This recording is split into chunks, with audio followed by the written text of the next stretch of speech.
Hello, I just wanted to make a quick video showing how to set up the different formats of the game Weapons and Warlords. So here we have a deck of cards, and if you've never played a tabletop RPG game or card games like this, you have no idea what's going on. Maybe just running a practice format would be helpful. There's no rule cards for this format. It was just kind of an afterthought, just a little something to kind of get very new people introduced to the game. So you have a deck of cards, and then you're going to start by selecting a hero, which is your warlord. Okay, so this one will just choose Santa Claus right here. And when you select a card, you play it face down on the table, so the opponent doesn't know what you're selecting, and they can't select things that are effective against you, and vice versa. Okay, the next thing you're going to do is you're going to find 5 starter item cards, which are these gold bordered cards right here, and you can see that they say starter in the description. It says item in parentheses, it says starter, then equipment or relic or consumable, all the different variations of item cards. So you choose 5 of those and you put them aside as your stash, okay? And that's it. You're going to put all the rest of the cards, you set them aside, and then once you're ready to start the game, you would reveal, okay? And then you roll for priority of turn, and then the game begins, okay? So just real quickly, how you would access these cards is you would trade a move action, okay, because your units get move actions. You would trade a move action to select a card from your stash, and you put it in your hand, okay? So the objective in this game is just to defeat the other person's warlord by, reducing their health points, little heart here, red heart, reduce that to 0 by dealing damage. Okay, so that game should only last 5 minutes or something like that. It should be a really quick game, and again, it's just an introduction, and it may seem like the game doesn't have depth, so just bear with me. That is just a very, very basic introduction. Okay, then there's another introduction style of game where now we're going to introduce the structures. Okay, and the objective will change in that game. That game's called a duel, and so you add a structure, and then the objective is to defeat the structure instead of the warlord. Okay, so to set that game up, you would choose a hero to be your warlord, and again you play it face down, and then you would choose any items you want for your stash. Then you would choose a structure. In this case, you would choose a fort, and sometimes you're going to have, and it doesn't have to be on just a fort, it could be a hero or another card. It might say you can activate to search for another card and put it in your hand, or you start the game with a card in your hand, and that'll say it in, if it mentions as another card, it'll have it in bold text. And those are associated cards, okay? So that's what the associated cards means, and this case, we do have one. So this structure says we're going to start with pile of snowballs in our hand. So we'll play this face down, and we get the pile of snowballs, so that's going to be in our hand. But for right now, let's just set it aside right here, okay? And now we're pretty much ready for this duel game. Next thing we would do is we would reveal. All right, and now we're ready to start the game. Roll for turn priority, and the game begins. And this would start in our hand, of course. We would begin the game with this in our hand. So that is a duel game.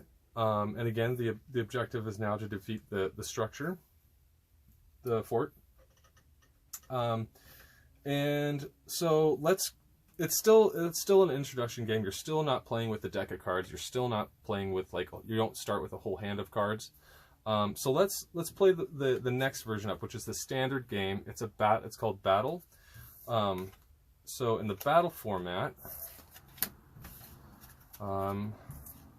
it sets up like this. So we're going to start with a hero. Okay, hero gets played face down. Any associated cards, the cards with the bold text are set aside. You also get the 5 starter item cards in your stash. You get a fort card, okay? Same thing. that fort card says we get to start with a pile of snowballs, so we'll set that aside because we're going to need it, because you know it's going to start with that in our hand. And then, but now we get a deck of cards. So then we would shuffle this deck, and the deck would go here. All right, then after we shuffle it, we could draw 5 cards, and this will be our starting hand, okay? Oops. Dropping cards here. Now we've got a hand, now we've got a deck. We're ready to reveal and start the game. Roll for turn priority, and the game would begin. So that's the standard version of the game, okay? Again, the objective is to defeat the structure, and now we have those extra cards, and now we're really starting to feel how this game's supposed to be played, all right? There is one more version of the game, and it's a bit more epic. It can last quite a long time, especially if you add other people to the game. If you're playing with more than 2 players, that could last a real long time. So in this version of the game, you set up like this. You got your hero that becomes the warlord. You've got 5 starter item cards for your stash. You get a fort card. But you also get an additional structure. You get a base card, okay? So the base card has 20 health points. The fort structure has 10. Now, in this version, you would lose the game when your base card, the one with 20 hit points, when that falls, then you lose the game. And you can't attack the base card until you've defeated the fort, okay? So you have to defeat the fort to even target the base, okay? So that's why it can last a long time. All right, and then again, any associated cards set aside, shuffle the deck, draw 5 cards. All right, and then you reveal, and you'd be ready to start the game. All right, so that's how you set up the various different versions of this game. Now, before I let you go, I just want to kind of quickly talk about why it's set up like this, why the card placement is in this way. So the deck and the stash, I guess it really technically doesn't matter. I like to have them here, it just seems to be, it just feels good. But these cards, this actually does matter, because it's representing where the zones are at. So out here, this is the battlefield zone. So this is where combat takes place. Like you know, any cards that are out here can be engaged in combat, and they can use activated abilities to target other cards in the opponent's battlefield zone.